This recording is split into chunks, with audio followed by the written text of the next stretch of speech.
നമസ്കാരം. പ്രൈം ടൈമിലേക്ക് സ്വാഗതം. ആദ്യം പ്രധാന വാർത്തകൾ. യാത്രക്കാരുടെ ബാഗേജ് അലവൻസ് 30 കിലോ ആയി താൽക്കാലികമായി പുനഃസ്ഥാപിച്ചെന്ന് എയർ ഇന്ത്യ കൺട്രി മാനേജർ NTVയോട്. മാർച്ച് 29 വരെ ബാഗേജ് അലവൻസ് തുടരും. പീക്ക് സീസണിലെ നിരക്ക് വർധന ഒഴിവാക്കാനാകില്ല.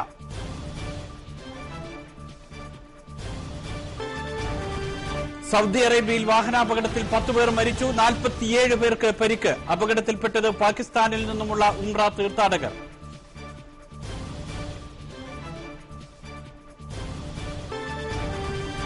കോൺഗ്രസിലെ ഗ്രൂപ്പ് കളി അവസാനിപ്പിക്കണമെന്ന സോണിയാഗാന്ധിയുടെ നിർദ്ദേശം തള്ളി കെ സുധാകരൻ രംഗത്ത്. ഗ്രൂപ്പില്ലാതെ കോൺഗ്രസിന് നിലനിൽക്കാനാകില്ല. നേതാക്കൾക്ക് ആരാധക വൃന്ദമുണ്ടാകുന്നത് ഗുണകരം. ലോക്സഭാ തെരഞ്ഞെടുപ്പിനുള്ള ആദ്യഘട്ട സ്ഥാനാർത്ഥി പട്ടിക ആം ആദ്മി പാർട്ടി പ്രഖ്യാപിച്ചു. മേധാ പട്കർ അടക്കമുള്ളവർ പട്ടികയിൽ. അമേഠിയിൽ രാഹുൽ ഗാന്ധിക്കെതിരെ കുമാർ ബിശ്വാസ് മത്സരിക്കും. നിലമ്പൂരിൽ കോൺഗ്രസ് ഓഫീസിൽ വെച്ച് കൊല്ലപ്പെട്ട രാധ ബലാത്സംഗത്തിനിരയായിട്ടില്ലെന്ന് പോലീസ് റിപ്പോർട്ട്. ശരീരത്തിലെ മുറിവ് ബലാത്സംഗം മൂലമല്ല, കൊലപാതകം നടന്നത് കോൺഗ്രസ് ഓഫീസിൽ വെച്ചു തന്നെ. വാർത്തകളിലേക്ക് വിശദമായി. യാത്രക്കാരുടെ ബാഗേജ് അലവൻസ് താൽക്കാലികമായി പുനഃസ്ഥാപിച്ചതായി Air India country manager Ram Babu NTVയോട് പറഞ്ഞു. മാർച്ച് 29 വരെ 30 കിലോ ബാഗേജ് അലവൻസ് തുടരുമെന്നും അദ്ദേഹം വ്യക്തമാക്കി. NTV ചെയർമാൻ മാത്തുക്കുട്ടി കടോണുമായുള്ള അഭിമുഖത്തിൽ സംസാരിക്കുകയായിരുന്നു റാം ബാബു. ബാഗേജ് അലവൻസിനെ കുറിച്ചുള്ള യാത്രക്കാരുടെ തുടർച്ചയായ പരാതിയെ തുടർന്നാണ് Air India country manager Ram Babu NTVയുമായി സംസാരിച്ചത്.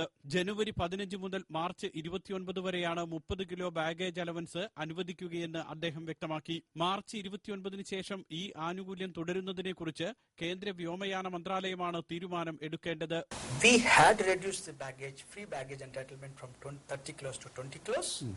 Then, after taking the feedback from all the traveling public association, Honorable Minister, we have again increased the baggage to 30 kilos with effect from 15th of January until end of this summer schedule. Okay. Winter schedule, which is up to 29th of March. Okay. Beyond which a policy decision will come from headquarters, then implementing what is the baggage. Why are we doing this? I would like to narrate certain incidents to you. You know, the Air India Express, for instance, this aircraft, Boeing 737, has 186 physical seats. But with the increased baggage entitlement of 30 kilos, we are not able to fill up 186 seats. If we fill up, we have to offload the baggage. Air India വിമാനങ്ങൾ വൈകുന്നതും ചിലപ്പോൾ റദ്ദാക്കേണ്ടി വരികയും ചെയ്യുന്നത് സാങ്കേതിക തകരാർ മൂലമാണ്. യാത്രക്കാരുടെ സുരക്ഷയ്ക്ക് വേണ്ടിയാണ് സാങ്കേതിക തകരാറുള്ള വിമാനം റദ്ദാക്കുന്നത്. ഇത് പരിഹരിക്കാൻ പരമാവധി ശ്രമിക്കുന്നുണ്ടെന്നും റാം ബാബു വിശദീകരിച്ചു.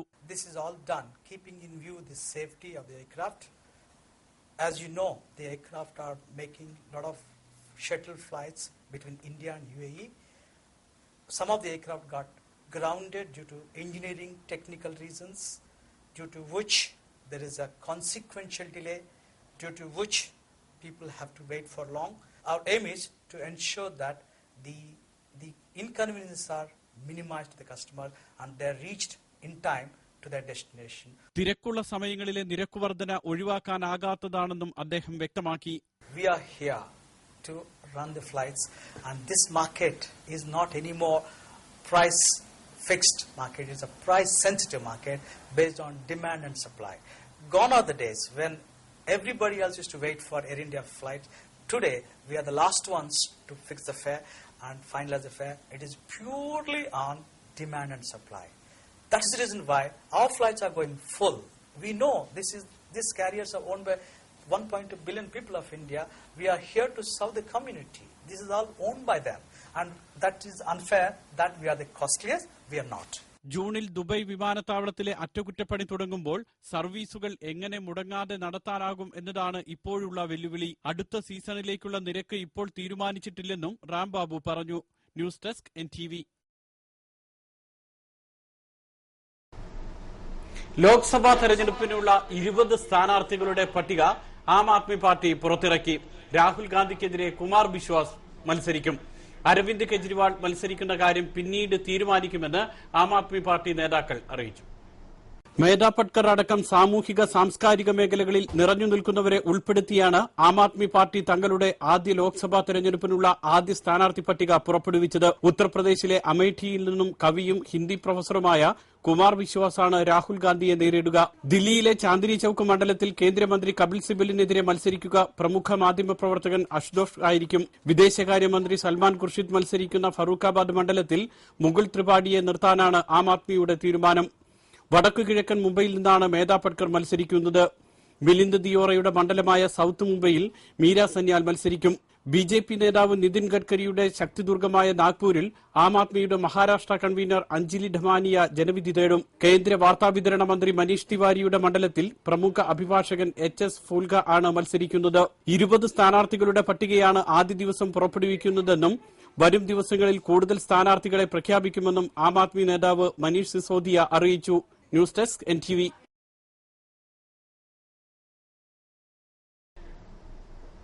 ഈ വിഷയമാണ് ഇന്ന് പ്രൈം ടൈം ചർച്ച ചെയ്യുന്നത്. ഒരു വർഷം കൊണ്ട് 2014 എന്ന് പറയുന്നത് ആരുടെ ഏത് രാഷ്ട്രീയ പാർട്ടിയുടെ വർഷമായിരിക്കും? കോൺഗ്രസിന്റെയാണോ, BJPയുടേതാണോ, ആം ആദ്മി പാർട്ടിയുടേതാണോ, അതുമല്ലെങ്കിൽ പറയുന്നത് പോലെ മൂന്നാം മുന്നണിയുടേത് ആയിരിക്കുമോ?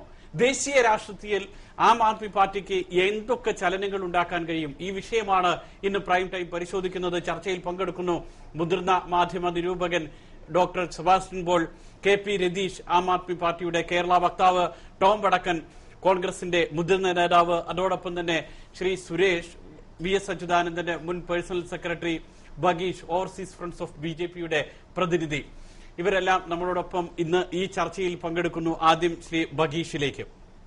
ബഗീഷ്, BJPക്ക് എതിരെയും അതോടൊപ്പം തന്നെ അംബാനിക്കെതിരെയും, അംബാനി ഗ്രൂപ്പിന് പ്രത്യേകിച്ച് എടുത്തു പറഞ്ഞു കഴിഞ്ഞാൽ മൂത്ത ആളായിട്ടുള്ള മുകേഷ് അംബാനിക്ക് എതിരെ, ഇതാണ് ഇപ്പോൾ ആം ആദ്മി പാർട്ടി ഉന്നയിക്കുന്ന പ്രധാന വിമർശനം.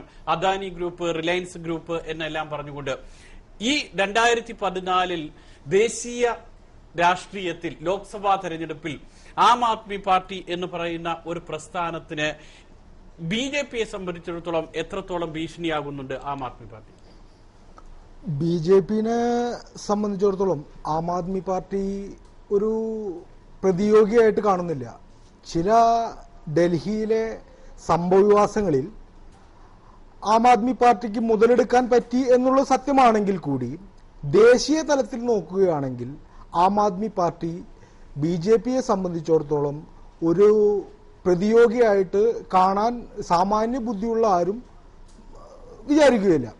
രണ്ടാമത്തെ ഒരു കാര്യം, ആം ആദ്മി പാർട്ടി എന്ന് പറയുന്ന ഈ പ്രസ്ഥാനത്തിന്റെ 49 ദിവസമായിട്ടുള്ള ഭരണത്തിൽ ഡൽഹിയിലെ സാധാരണ ജനങ്ങൾക്ക് എന്തു കിട്ടി എന്നുള്ള ചോദ്യം തീർച്ചയായിട്ടും നമ്മളിവിടെ ഉയർന്നു വരുന്നതാണ്. അതിൽ തികച്ചും സാധാരണക്കാരനായിട്ടുള്ള യഥാർത്ഥത്തിലുള്ള ആം ആദ്മിക്ക് വട്ടപൂജ്യമാണ് ഈ ആം ആദ്മി പാർട്ടിയിൽ നിന്ന് ഡൽഹിയിൽ നിന്ന് കിട്ടിയിട്ടുള്ളത്. കാരണം ഒരു സർക്കാർ നിയമം കയ്യിലെടുത്തുകൊണ്ട് ധർണ നടത്തുകയും ഡ്രാമ കളിച്ചുകൊണ്ട് ഭരണത്തിൽ നിന്ന് ഒളിച്ചോടുകയാണ് ഇവിടെ നമ്മൾ ഡൽഹിയിൽ കണ്ടത്. വേറൊരു കാര്യം എന്ന് പറഞ്ഞു കഴിഞ്ഞാൽ വൈദ്യുതി ബില്ലും പിന്നെ ജലത്തിന്റെ ബില്ലും കുറയ്ക്കും എന്ന് പറഞ്ഞിട്ട് ജനുവരിയിലെ ബില്ല് ഇപ്പൊ ഡൽഹിയിൽ വന്നപ്പോ 1 രൂപ പോലും കുറയ്ക്കാൻ ഈ ആം ആദ്മി പാർട്ടിക്കോ അരവിന്ദ് കെജ്രിവാളിനോ പറ്റിയിട്ടില്ല. വൈദ്യുതിയുടെ കാര്യമാണെങ്കിലും താരിഫ് ഈ ജനുവരിയിലെ താരിഫ് വന്നപ്പോഴും 1 രൂപ പോലും അവിടുത്തെ സാധാരണക്കാരന് വേണ്ടി കുറയ്ക്കാൻ ഈ ആം ആദ്മി പാർട്ടിക്ക് പറ്റിയിട്ടില്ല. അവർക്ക് പറ്റാവുന്ന ഒരേ ഒരു കാര്യം ജനങ്ങളെ പറ്റിച്ചുകൊണ്ട് മോഹന വാഗ്ദാനങ്ങൾ കൊടുത്തുകൊണ്ട് അവര് ധർണ നടത്ത, പ്രകടനം നടത്ത, ഇത് മാത്രമാണ് അവരെ കൊണ്ട് കഴിയുക എന്നുള്ളതിന്റെ ഒരു തെളിവും കൂടിയാണ് ഈ 49 ദിവസത്തിലുള്ള ആം ആദ്മി പാർട്ടിയുടെ പ്രകടനം. പക്ഷെ ഇതിൽ സംഭവിക്കുന്നത് ശ്രീ ബഗീഷ്, കൃത്യമായി പറഞ്ഞാൽ ഇപ്പോൾ ഭയപ്പെടുന്നത് കോൺഗ്രസും BJPയുമാണ് ആം ആദ്മി പാർട്ടിയുടെ കാര്യത്തിൽ. കാരണം ദില്ലിയിലെ സർക്കാർ താഴെ വീണപ്പോൾ താഴെ വീഴ്ത്താൻ വേണ്ടി ദില്ലിയിലെ ആം ആദ്മി സർക്കാരിനെ താഴെ വീഴ്ത്താൻ വേണ്ടി രണ്ടുപേരും ഒരുമിച്ചു, കോൺഗ്രസും BJPയും. അതിൽ ആം ആദ്മി പാർട്ടിയുടെ പ്രധാന ആരോപണം എന്ന് പറയുന്നത് റിലയൻസിനെതിരെ തിരിഞ്ഞപ്പോൾ കോൺഗ്രസും BJPയും ഒന്നിച്ചു എന്നുള്ളതാണ് അവരുടെ ആരോപണം. എന്ന് പറഞ്ഞാൽ തീർച്ചയായും കോൺഗ്രസിനൊപ്പം BJPയുടെ ഇത്തരത്തിലുള്ള കൂട്ടുകെട്ടുകൂടെ പുറത്തു കൊണ്ടുവരാനാണ് ആം ആദ്മി പാർട്ടിയുടെ തീരുമാനം. അപ്പോൾ BJPക്ക് ആം ആദ്മി പാർട്ടി ഭീഷണിയല്ല എന്ന് പറയുന്നതിന് എത്രത്തോളം രാഷ്ട്രീയമായി അതിൽ യുക്തിയുണ്ട്? അല്ല, ഈ അരവിന്ദ് കെജ്രിവാളും ആം ആദ്മി പാർട്ടിയും ഇതുവരെ നടത്തിക്കൊണ്ടിരിക്കുന്നത് സാമാന്യ ബുദ്ധിക്ക് നിരക്കുന്ന കാര്യങ്ങളല്ല. കാരണം ഒരു തരത്തിലും അദ്ദേഹം ഒരു സത്യം ഇന്ന് വരെ ഒരു മീഡിയയോടും പറഞ്ഞിട്ടില്ല. ആരാണ് അദ്ദേഹത്തിന് അധികാരത്തിലേറ്റിയത്? ജനങ്ങളാണ്. അതിന് സപ്പോർട്ട് ചെയ്തത് ആരാണ്? കോൺഗ്രസ് ആണ്. അദ്ദേഹം റിസൈൻ ലെറ്റർ കൊടുത്തിട്ടാണ് അവിടുന്ന് രാജിവെച്ചു പോയത്. അല്ലാതെ BJPയുടെയോ ഒരു അവിശ്വാസ പ്രമേയത്തിലുള്ള അദ്ദേഹം രാജിവെച്ചിട്ടുള്ളത്. ഞാൻ പറയാം, BJPയുടെ അല്ലെങ്കിൽ അവിശ്വാസ പ്രമേയമല്ല. പക്ഷേ സർക്കാർ കൊണ്ടുവരുന്ന ഒരു ബില്ല് പരാജയപ്പെട്ടാൽ രാജിവെക്കുക എന്നുള്ളത്, അല്ലെങ്കിൽ ബില്ലിനുള്ള വോട്ടെടുപ്പിൽ സർക്കാർ പരാജയപ്പെടുമ്പോൾ രാജി അല്ലെങ്കിൽ അധികാരത്തിൽ നിന്ന് വിട്ടുനിൽക്കുക എന്നുള്ളത് സ്വാഭാവികമായി സർക്കാരിന് സ്വീകരിക്കാവുന്ന ഒരു നിലപാട് തന്നെയാണ്. സുരേഷിനെ സംബന്ധിച്ചിടത്തോളം ഇടതുപക്ഷത്തിന്റെ ഒരു കാഴ്ചപ്പാടിൽ, ഇടതുപക്ഷമാണല്ലോ ഇപ്പോൾ മൂന്നാം മുന്നണി എന്നല്ലോ പറഞ്ഞു നിൽക്കുന്നത്, മൂന്നാം മുന്നണിയിലേക്ക് പോകുന്നതിന് മുൻപ് തന്നെ ദേശീയ രാഷ്ട്രീയത്തിൽ അരവിന്ദ് കെജ്രിവാളിനും ആം ആദ്മി പാർട്ടിക്കും ഒരു വലിയ ശക്തിയാകാൻ കഴിയുമെന്ന് ദില്ലി തെരഞ്ഞെടുപ്പും തുടർന്നുള്ള രാഷ്ട്രീയ സാഹചര്യങ്ങളും വ്യക്തമാക്കുന്നില്ലേ? തീർച്ചയായും ദേശീയ തലത്തിൽ താങ്കൾ ചോദിച്ചതുപോലെ ദേശീയ തലത്തിലുള്ള ഒരു ശക്തിയായിട്ട് ആം ആദ്മി പാർട്ടി വളരുമെന്ന് ചിന്തിക്കുന്നത് അചിന്ത്യമായിട്ടുള്ള കാര്യമാണ്. കാരണം ആം ആദ്മി പാർട്ടി രൂപീകരിച്ചത് തന്നെ ഒരു മാസിന്റെ ഒരു സൈക്കോളജി, അതിനുശേഷം ഒരു മാസിന്റെ സൈക്കോളജിയിൽ നിന്ന് രൂപീകരിക്കപ്പെട്ട ഒരു പ്രസ്ഥാനമാണ്. ആ പ്രസ്ഥാനത്തിന് യാതൊരു വിധത്തിലുള്ള ഓർഗനൈസേഷൻ, പ്രത്യയശാസ്ത്രപരമായ നിയതമായ രാഷ്ട്രീയ ലക്ഷ്യമോ നിയതമായ പ്രത്യയശാസ്ത്രമോ അങ്ങനെ ഒന്നുമില്ലാതെ ഉണ്ടായിട്ടുള്ള ഒരു പ്രസ്ഥാനമാണ് ഈ ആം ആദ്മി പാർട്ടി എന്ന് പറയുന്നത്. ആ ആം ആദ്മി പാർട്ടിയുടെ മുൻഗാമി എന്ന് പറയുന്നത് പരിവർത്തൻ എന്ന് പറയുന്ന ഒരു NGO സംഘടനയാണ്. NGO സംഘടനകൾ വിവിധങ്ങളായിട്ട് രാജ്യത്ത് പ്രവർത്തിക്കുന്നുണ്ട്. അതിൽ ഡൽഹിയിൽ പ്രവർത്തിക്കുന്ന വളരെ പ്രാധാന്യമുള്ള 2-3 NGO സംഘടനകൾ കൂടി ചേർന്നതാണ് ഒരു രാഷ്ട്രീയ പ്രസ്ഥാനമായി രൂപീകരിക്കപ്പെട്ടത്. ആ പ്രസ്ഥാനത്തിന് കേജ്രിവാളിന്റെ ഉദ്ദേശത്തെക്കുറിച്ചോ ഉദ്ദേശശുദ്ധിയെക്കുറിച്ചോ യാതൊന്നും സംശയിക്കേണ്ട കാര്യമില്ല. ഞാൻ പറയാം സുരേഷ്. ഇപ്പോൾ ഡോക്ടർ സെബാസ്റ്റ്യൻ പോൾ നമ്മളോടൊപ്പം ടെലിഫോൺ ലൈനിലുണ്ട്. ശ്രീ സെബാസ്റ്റ്യൻ പോൾ, ചർച്ചയിലേക്ക് സ്വാഗതം. 20 സ്ഥാനാർത്ഥികളെയാണ് ആം ആദ്മി പാർട്ടി ഇപ്പോൾ പ്രഖ്യാപിച്ചിരിക്കുന്നത്. മേധാ പട്കർ അടക്കം രാജ്യത്ത് ഏറ്റവും ശ്രദ്ധേയമായി സാംസ്കാരിക രംഗത്തും അതോടൊപ്പം തന്നെ ആക്ടിവിസ്റ്റ് എന്നുള്ള നിലയിലും വളരെ സജീവമായി നിൽക്കുന്ന ആളുകളെയാണ് ഇപ്പോൾ ആം ആദ്മി പാർട്ടി പ്രഖ്യാപിച്ചിരിക്കുന്നവരിൽ കൂടുതലും. ആം ആദ്മി പാർട്ടിക്ക് ദേശീയ തലത്തിൽ ഒരു ശക്തിയായി മാറാൻ കഴിയും 2014 ലോക്സഭാ തെരഞ്ഞെടുപ്പിൽ എന്ന് താങ്കൾ കരുതുന്നുണ്ടോ?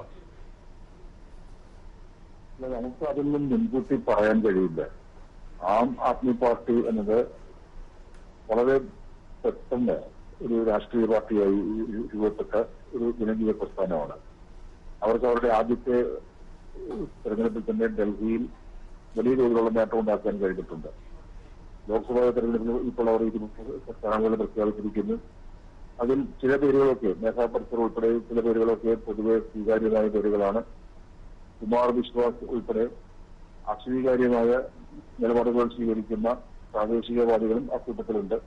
പക്ഷെ ഏതായാലും ഒരു തെരഞ്ഞെടുപ്പിൽ ഞങ്ങൾ എങ്ങനെ ഒരു കാണും, എങ്ങനെയായിരിക്കും ജനങ്ങളുടെ സമീപനം എന്നത് നമുക്ക് മുൻകൂട്ടി പറയാൻ കഴിയില്ല. ഏതായാലും അത്ര മോശമല്ലാത്ത പ്രകടനം ഒരുപക്ഷെ അവർക്ക് ചില പ്രദേശങ്ങളിലെങ്കിലും കാഴ്ചവെക്കാൻ കഴിഞ്ഞത്. അല്ല, ശ്രീ സെബാസ്റ്റ്യൻ പോൾ, ഇതിൽ ഉയർത്തിക്കാട്ടുന്ന 2 വിഷയങ്ങൾ, ആം ആദ്മി പാർട്ടി ഉയർത്തിക്കാട്ടുന്ന 2 വിഷയങ്ങൾ, ഒന്ന് അഴിമതി വിരുദ്ധം, മറ്റൊന്ന് കോർപ്പറേറ്റ് വിരുദ്ധം. ഇത് രണ്ടും ആളുകളെ, സാമാന്യ വോട്ടർമാരെ ആകർഷിക്കാൻ കഴിയുന്ന 2 വിഷയങ്ങളല്ലേ? അഴിമതി എന്നത് ജനങ്ങൾക്ക് പ്രയാസമുളവാക്കുന്ന ഒരു കാര്യമാണ്. ജനങ്ങളത് സ്വീകരിക്കുന്നില്ല. അഴിമതിക്കെതിരെ ആത്മാർത്ഥമായ നിലപാട് ആര് സ്വീകരിച്ചാലും ജനങ്ങൾ അതിനെ സ്വാഗതം ചെയ്യും. ആം ആദ്മി പാർട്ടിക്ക് ആദ്യഘട്ടത്തിലുണ്ടായ സ്വീകാര്യത തന്നെ അഴിമതിക്കെതിരെ അവർ വ്യക്തമായ നിലപാട് സ്വീകരിച്ചു എന്നതാണ്. പക്ഷേ ഒരു പൊതു തെരഞ്ഞെടുപ്പിൽ, ലോക്സഭയിലേക്കുള്ള തെരഞ്ഞെടുപ്പ് എന്ന് പറയുമ്പോൾ ഇന്ത്യ ആര് ഭരിക്കണം, എങ്ങനെ ഭരിക്കണം എന്ന് നിശ്ചയിക്കുന്ന ഒരു തെരഞ്ഞെടുപ്പാണ്. അവിടെ അഴിമതി മാത്രമല്ല വിഷയം. അഴിമതി തീർച്ചയായും വലിയ വിഷയം തന്നെയാണ്. പക്ഷെ അതോടൊപ്പം തന്നെ ഈ രാജ്യം എങ്ങനെ മുന്നോട്ട് പോകണം, ഈ ജനങ്ങൾ നേരിടുന്ന പ്രശ്നങ്ങൾക്കുള്ള പരിഹാരം എന്താണ്, അവിടെ രാഷ്ട്രീയമായ ഒരു നിലപാട്, പ്രത്യയശാസ്ത്രപരമായ നിലപാട് അത് ഉണ്ടാകണം. അക്കാര്യത്തിൽ ഒരു വ്യക്തത ഇനിയും ഉണ്ടായിട്ടില്ല. ആം ആദ്മി പാർട്ടിക്ക് ആ വക കാര്യങ്ങളും വിദേശ നയം ഉൾപ്പെടെ ഉള്ള കാര്യങ്ങളും എന്തെങ്കിലും ഒരു നിലപാട് നയം ഉള്ളതായി ഇനിയും അവർ വ്യക്തമാക്കിയിട്ടില്ല. ശരി, താങ്കൾ പറയുന്നത് വളരെ ശരിയാണ്. കാരണം വിദേശ നയമാണെങ്കിൽ, സാമ്പത്തിക നയമാണെങ്കിൽ, അതുപോലെ തന്നെ പ്രതിരോധ രംഗത്തുള്ള വളരെ വിശാലമായിട്ടുള്ള ഒരു കാഴ്ചപ്പാട് ആം ആദ്മി പാർട്ടിക്കില്ല. അതൊരു ആൾക്കൂട്ടമാണെന്ന് പറയുന്നു. പക്ഷേ ഇവിടെ ഒരു ഭരണത്തിലേക്ക് വരാനുള്ള, അതുമല്ലെങ്കിൽ ഇപ്പോൾ അടുത്ത ലോക്സഭാ തെരഞ്ഞെടുപ്പിൽ താങ്കൾ കണക്ക് കൂട്ടുന്നത് പോലെ തന്നെ ഒരു കക്ഷിക്കും വലിയൊരു മാർജിൻ ഉണ്ടാകില്ല എന്നറിയാം. എന്ന് പറഞ്ഞാൽ ഒരു 50 സീറ്റെങ്കിലും ലഭിച്ചു കഴിഞ്ഞാൽ ഡിസൈഡിംഗ് ഫാക്ടർ ആയിട്ട് മാറാൻ ആം ആദ്മി പാർട്ടിക്ക് കഴിയും. അത് അടുത്ത തെരഞ്ഞെടുപ്പിൽ അവരൊരു നിർണായക ശക്തിയായിരിക്കും എന്ന കാര്യത്തിൽ സംശയമില്ല. കാരണം UPAക്കോ NDAക്കോ വലിയ തോതിലുള്ള മുന്നേറ്റം അത് പ്രതീക്ഷിക്കുന്നില്ല. ആ മുന്നണിയേക്കാൾ കൂടുതൽ സംയുക്ത മൂന്നാം മുന്നണി സീറ്റ് നേടിയേക്കാം എന്നിവരെ വാർത്തകൾ വന്നു തുടങ്ങിയിട്ടുണ്ട്. അങ്ങനെ ഒരു അവസ്ഥയിൽ ആം ആദ്മി പാർട്ടിക്ക് കുറേയേറെ സീറ്റുകൾ തരാൻ കഴിഞ്ഞാൽ അവർ തീർച്ചയായും ഒരു നിർണായക ശക്തിയായിരിക്കും. പക്ഷേ നമ്മളിപ്പോൾ കാണുന്ന കാഴ്ച അവർക്ക് ആരുമായും യോജിച്ചു പോകാൻ കഴിയില്ല, ആരുമായും ഒരു സഹകരിച്ചു പോകാൻ കഴിയില്ല. അങ്ങനെ ഒരു അവസ്ഥ വരുമ്പോൾ അവർക്ക് കിട്ടുന്ന സീറ്റുകൾ കൊണ്ട് എന്ത് പ്രയോജനമുണ്ടാകും? അവരുടെ സമ്മർദ്ദ ശക്തിയായി മാറും എന്നതിനപ്പുറം ക്രിയാത്മകമായി ഭരണപക്ഷത്തോ പ്രതിപക്ഷത്തോ ഇരിക്കാൻ കഴിയാത്ത അവസ്ഥയുണ്ടാവും.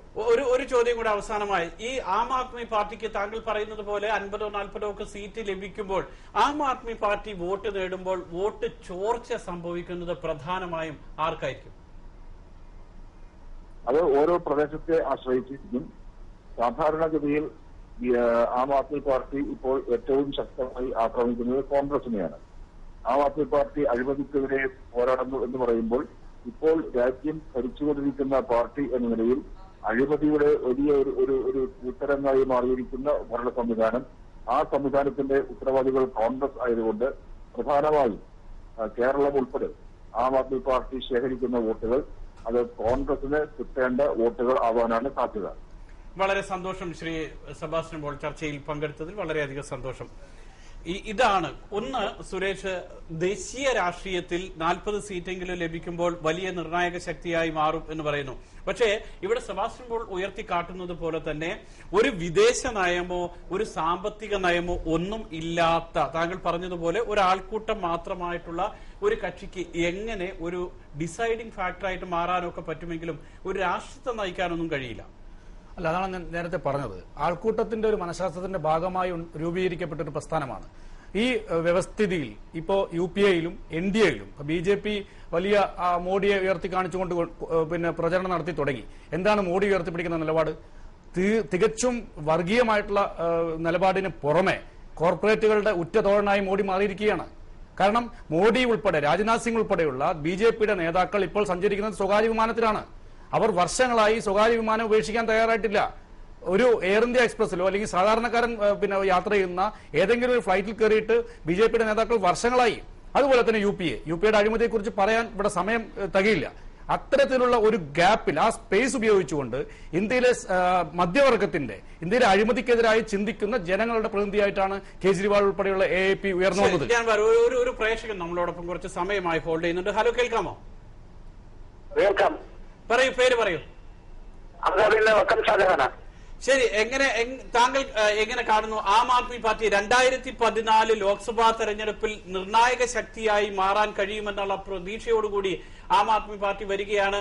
ആം ആദ്മി പാർട്ടിയെ താങ്കൾ എങ്ങനെ വിലയിരുത്തുന്നു? ഇത് അവർക്ക് വ്യക്തമായ ഒരു സാമ്പത്തിക നയമോ വ്യക്തമായ ഒരു വിദേശ നയമോ ഒന്നുമില്ല. കാശ്മീർ വിഷയത്തിൽ തന്നെ അവരുടെ നിലപാടുകൾ കണ്ടതാണ്.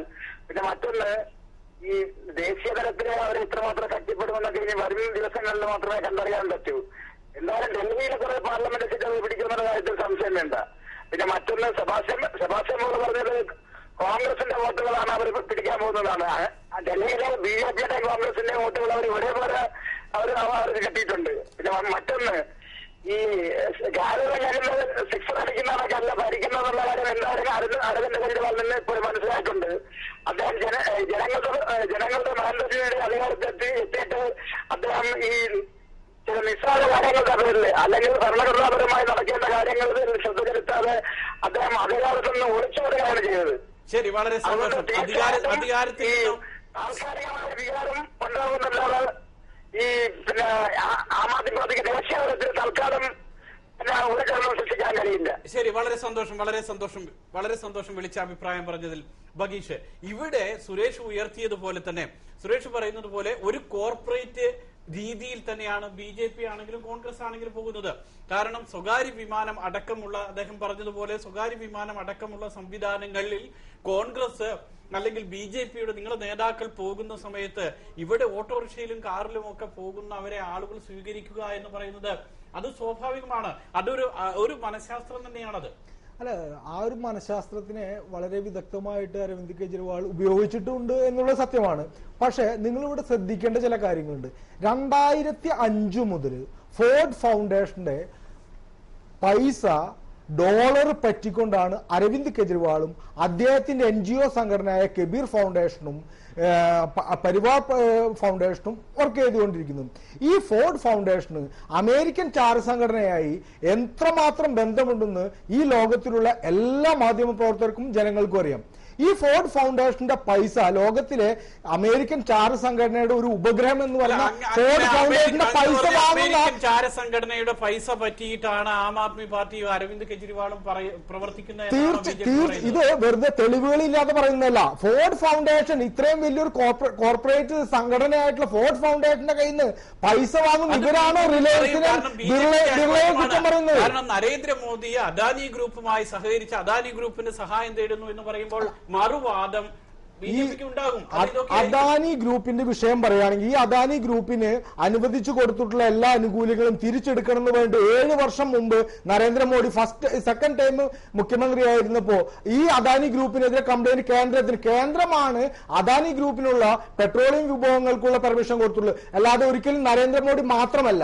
ഇതിനെതിരെ നരേന്ദ്രമോദി അന്ന് തന്നെ കംപ്ലൈന്റ് കേന്ദ്രത്തിന് കൊടുത്തിരുന്നു. പിന്നെ ഈ ആം ആദ്മി എന്ന് പറഞ്ഞുകൊണ്ട് നടക്കുന്ന ഇവരുടെ പ്രധാനപ്പെട്ട നേതാക്കന്മാർ ആരൊക്കെയാണ്? ഒന്ന് പ്രശാന്ത് ഭൂഷൺ, അദ്ദേഹത്തിന്റെ നിലപാടെന്താ? കാശ്മീർ ഇഷ്യൂവിൽ അദ്ദേഹത്തിന്റെ നിലപാടെന്താ? വിഘടനവാദികൾക്ക് അനുകൂലമായിട്ട്. മനോജ് സിസോഡിയ, ഇദ്ദേഹം ഇന്ത്യയുടെ നയങ്ങളും ഇന്ത്യയുടെ ഭരണഘടനയും അംഗീകരിക്കില്ല എന്ന് പറഞ്ഞുകൊണ്ട് കമ്മ്യൂണിസ്റ്റ് ആശയങ്ങൾ നെക്സലിസ്റ്റ് ആശയങ്ങൾ വിശ്വസിക്കുന്ന ഒരാൾ. യോഗേന്ദ്ര യാദവ് ആരാ? 5 വർഷം ഈ കോൺഗ്രസിന്റെ നയരൂപീകരണ സമിതിയിൽ വർക്ക് ചെയ്തിട്ടുള്ള ആളാണ്. ഇതൊരു കോൺഗ്രസിന്റെ ഒരു മുഖംമൂടി മാത്രമാണിത്. നരേന്ദ്രമോദി സർക്കാരിലെ BJPയുടെ ആഭ്യന്തരമന്ത്രി എവിടെയാ?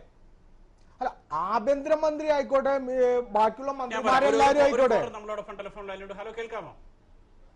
കേൾക്കാം. പറയൂ താങ്കളുടെ അഭിപ്രായം. ആം ആദ്മി പാർട്ടി എന്ന് പറയുന്ന പാർട്ടി ദേശീയ തലത്തിൽ കോൺഗ്രസിനും BJPക്കും എതിരായ മുദ്രാവാക്യവുമായി വരുമ്പോൾ ആ പാർട്ടിക്ക് എത്രത്തോളം സ്വാധീനം ചെലുത്താൻ കഴിയുമെന്നാണ് താങ്കൾ കരുതുന്നത്? എനിക്ക് അവരിപ്പോ രാജിവെച്ച് പോയ ആ സന്ദർഭം വെച്ച് നോക്കുമ്പോൾ ജനങ്ങളുടെ മുമ്പിൽ വളരെ വ്യക്തമായിട്ട് അവരൊരു ചിത്രം കൊടുത്തിട്ടുണ്ട്. അതായത് കറപ്ഷൻ ആയിട്ടുള്ള എല്ലാ കോർപ്പറേറ്റിനെയും രണ്ടുപേരും ഒരേപോലെ സപ്പോർട്ട് ചെയ്യുന്നു ജനങ്ങളെന്ന് വിശ്വസിക്കുന്നു. അതുകൊണ്ട് തന്നെ അവർക്ക് നല്ലൊരു സപ്പോർട്ട് കിട്ടും. പക്ഷെ അവര് കുറച്ച് ധൃതി കൂടി പോയോ എന്ന് സംശയമുണ്ട്. കാരണം അവര് ഡൽഹിയിൽ ഭരിച്ച് നന്നായിട്ട് കാണിച്ച ശേഷമായിരിക്കണം അവര് ശരിക്കും പറഞ്ഞാൽ ദേശീയ തലത്തിൽ പോകേണ്ടിയിരുന്നത്. ദേശീയ തലത്തിൽ അവരെന്താ ചെയ്യേണ്ടതെന്ന് വെച്ചാല് അവര് 2 പാർട്ടിയിൽപ്പെട്ട ആളുകളെ സ്ക്രീൻ ചെയ്തിട്ട് അവരുടെ ഒരാളെ നോമിനി ആയിട്ട് ഒരാളിട്ടിട്ട് നോൺ കറക്റ്റ് ആളുകൾ ജയിപ്പിക്കാനുള്ള തന്ത്രം ആദ്യം പരീക്ഷിക്കണമായിരുന്നു. അതിനുശേഷമായിരിക്കണം അവരുടെ സ്ഥാനാർത്ഥിയെ നിർത്തേണ്ടിരുന്നത്. ശരി, വളരെ ഡൽഹിയിലെ ഭരിക്കുകയും വിളിച്ച അഭിപ്രായം പറഞ്ഞതിൽ കോൺഗ്രസ് നേതാവ് ശ്രീ ടോം വടക്കൻ ഇപ്പോൾ നമ്മളോടൊപ്പം ടെലിഫോൺ ലൈനിലുണ്ട്. ശ്രീ ടോം വടക്കൻ കേൾക്കാമല്ലോ അല്ലെ? ഇപ്പോൾ ലോക്സഭാ തെരഞ്ഞെടുപ്പിനുള്ള തയ്യാറെടുപ്പിന്റെ ഭാഗമായി ആദ്യമായി 20 സ്ഥാനാർത്ഥികളുടെ പട്ടിക പുറത്തിറക്കിക്കൊണ്ട് ആം ആദ്മി പാർട്ടി ഫസ്റ്റ് ലാപ്പിൽ മുന്നോട്ട് വരികയാണ്. കോൺഗ്രസ് ആം ആദ്മി പാർട്ടി, കാരണം കോൺഗ്രസിന്റെ 15 വർഷമായി ദില്ലി ഭരിച്ചിരുന്ന മുഖ്യമന്ത്രിയെ തോൽപ്പിച്ച് അധികാരത്തിലെത്തിയ ഒരു പാർട്ടിയാണ്. ദേശീയ തലത്തിൽ ആം ആദ്മി പാർട്ടി കോൺഗ്രസിനാകില്ല ഏറ്റവും വലിയ ഭീഷണിയാവുന്നത്. 49 ദിവസം ഡൽഹി ഭരിച്ചു. ആ 49 ദിവസത്തില് ഡൽഹിയിലത്തെ ജനങ്ങൾക്ക് ഇവരുടെ ശൈലി മനസ്സിലായി. തീർച്ചയായും കോൺഗ്രസ് 8 മെമ്പേഴ്സുള്ള ഡൽഹി അസംബ്ലിയിൽ ഇവരെ സപ്പോർട്ട് ചെയ്തു. അത് ചെയ്തത് ജനങ്ങൾക്ക് വ്യക്തത ഈ വിഷയത്തിൽ മനസ്സിലാക്കാനുള്ള ഒരു ക്ഷമത ഉണ്ട് ഡൽഹിയിലത്തെ ജനങ്ങൾ. 49 ദിവസത്തിൽ അവരെന്താ ചെയ്ത് അവരുടെ ശൈലി എല്ലാം തന്നെ ജനങ്ങൾ മനസ്സിലാക്കും. ഇപ്പോ ചോദ്യം 20 കാൻഡിഡേറ്റ്സിന്റെ അപ്പോയിന്റ്മെന്റിനെ പറ്റിയാണ്. ഇതിൽ ശ്രീ ജഗ്മീൽ സിംഗ് ആരാണ്? ഇന്ത്യ രാജ്യത്തെ ഹോം മിനിസ്റ്റർ എടുത്തു കഴിഞ്ഞ ഒരു വ്യക്തിയാണ്. ഇത് ഒരു വ്യക്തി. അതിനുമുപരി ഇവിടെ വേറെ കാൻഡിഡേറ്റ്സ് ഉണ്ട്. കുമാർ വിശ്വാസ് കേരളത്തിലെ സ്ത്രീകളെ പറ്റി അനാവശ്യം പറഞ്ഞ ഒരു വ്യക്തിയാണ്. അതുപോലെ പലരും ഉണ്ട്. 20 അംഗം ഈ കാൻഡിഡേറ്റ് ലിസ്റ്റിലും എല്ലാവരെ പറ്റി ഈ പ്രോഗ്രാമിൽ പറയാൻ കേൾക്കാമെന്ന് പ്രതീക്ഷിക്കുന്നു. ശ്രീ ടോമടക്കർ, ഒരു സംശയം ഉയരുന്നത് താങ്കൾ പറഞ്ഞതുപോലെ ഇപ്പോൾ കുമാർ വിശ്വാസിനെ പോലെയുള്ള ആളുകളുടെ പേരെടുത്ത് പറയുമ്പോൾ തന്നെ ആം ആദ്മി പാർട്ടി ഉയർത്തിക്കാട്ടുന്ന അഴിമതിയുടെ ലിസ്റ്റ് കോൺഗ്രസിനെതിരെ ഉണ്ട്. അത് കൽക്കരി ആണെങ്കിലും അവിടുന്ന് ഇങ്ങോട്ടുള്ള CWC ആണെങ്കിലും എല്ലാം ഉണ്ട്. ഇങ്ങനെ അഴിമതി വിമുക്തമായ ഒരു ഭരണം എന്ന് ആം ആദ്മി പാർട്ടിയുടെ ഒന്നാം മുദ്രാവാക്യം. രണ്ടാം മുദ്രാവാക്യം കോർപ്പറേറ്റ് പൊളിറ്റിക്സ് ബന്ധത്തിന് കൂട്ടുകെട്ടിന് എതിരായിട്ടുള്ളത്. അത് അദാനി ഗ്രൂപ്പും നരേന്ദ്രമോദിയും അംബാനി ഗ്രൂപ്പും കോൺഗ്രസും തമ്മിലുള്ള ബന്ധം. അപ്പോൾ ഈ 2 മുദ്രാവാക്യങ്ങളാണ് ആളുകൾക്ക് മുന്നിൽ ആം ആദ്മി പാർട്ടി നൽകുന്നത്. അവിടെയാണ് ആ പാർട്ടിക്ക് സ്വീകാര്യത ലഭിക്കുന്നത്. ഫോർഡ് ഫൗണ്ടേഷൻ, ടാറ്റ, ബിർള ഇവയുടെ ഭാഗമായിട്ടാണ് അങ്ങോട്ടാണ് വന്നിരിക്കുന്നത്. അപ്പൊ ഇത് കോർപ്പറേറ്റ് വാറിന്റെ ഭാഗമാണ് ഈ കളി. ഏത് പൊളിറ്റിക്കൽ പാർട്ടിയാണ് ഫോർഡ് ഫൗണ്ടേഷന്റെ കയ്യിൽ പണം വന്നിട്ട് ഇലക്ഷനോ ക്യാമ്പയിനോ ഇറങ്ങുന്നത്? ഇത് ജനങ്ങളോട് പറയണം. താങ്കളുടെ ശബ്ദം ക്ലിയർ ആവുന്നില്ല എങ്കിൽ പോലും ഒരു കാര്യം കൂടെ, ഇപ്പോൾ ഏറ്റവും വലിയ ഭീഷണിയാകുന്നത് ഏതായാലും മൂന്നാം മുന്നണി എന്ന് പറയുന്ന സംവിധാനത്തിന് ഒരുപക്ഷെ ആം ആദ്മി പാർട്ടിയുടെ വരവ് ഒരു കാരണവശാലും വലിയൊരു ഭീഷണിയാകും എന്ന് പ്രതീക്ഷിക്കാൻ പറ്റില്ല. പക്ഷേ ഏറ്റവും വലിയ തിരിച്ചടിയാകാൻ പോകുന്നത് കോൺഗ്രസിനായിരിക്കും. കാരണം നരേന്ദ്രമോദി, രാഹുൽ ഗാന്ധി, ആം ആദ്മി പാർട്ടിയുടെ കെജ്രിവാൾ, ഈ 3 പേര് തമ്മിലുള്ള നേരിട്ടുള്ള പോരാട്ടമാണ് ഈ ലോക്സഭാ തെരഞ്ഞെടുപ്പ് എന്ന് പറയുമ്പോൾ മുൻപുണ്ടായിരുന്ന ലോക്സഭാ തെരഞ്ഞെടുപ്പിനേക്കാൾ ഏറ്റവും വലിയ ഒരു ടഫ് മത്സരമാകില്ലേ ഇത്തവണ കോൺഗ്രസിന്? ഇലക്ഷൻ എല്ലാ പ്രാവശ്യവും ഫൈറ്റ് തന്നെയാണ്. ജനങ്ങൾക്ക് വിശ്വാസമുണ്ട്. അത് ഇന്ത്യൻ നാഷണൽ കോൺഗ്രസിന്റെ സെക്യുലർ പ്ലാറ്റ്ഫോമും പെർഫോമൻസിന്റെ ബേസിസിൽ വോട്ട് ചെയ്യും. ഇവിടെ കറപ്ഷന്റെ എതിരെ ഇവര് യുദ്ധം ചെയ്യാൻ നിൽക്കുന്നത് ഫോർഡ് ഫൗണ്ടേഷന്റെ പൈസ കൊണ്ടാണോ? ഈ കറപ്ഷൻ എതിരെ ഇവർക്കെതിരെ 1-2 ആരോപണങ്ങൾ ഉന്നയിക്കുമ്പോൾ കോൺഗ്രസിനെതിരെ വലിയൊരു ലിസ്റ്റ് തന്നെ കിടപ്പുണ്ട്. അവിടെയാണ് പ്രശ്നങ്ങൾ ഇരിക്കുന്നത്. കോൺഗ്രസിന്റെ എതിരെ ഉള്ള ചാർജസ് കോൺഗ്രസ് തന്നെ CBI എൻക്വയറിക്കും കോർട്ടിന്റെ മുമ്പിലും RTI കൊണ്ടുവന്ന കോൺഗ്രസ് പാർട്ടിയാണ്. ഞങ്ങൾ കറപ്ഷന്റെ എതിരെ ഫൈറ്റ് ചെയ്യുന്ന പോലെ ആരും തന്നെ ഫൈറ്റ് ചെയ്തില്ല.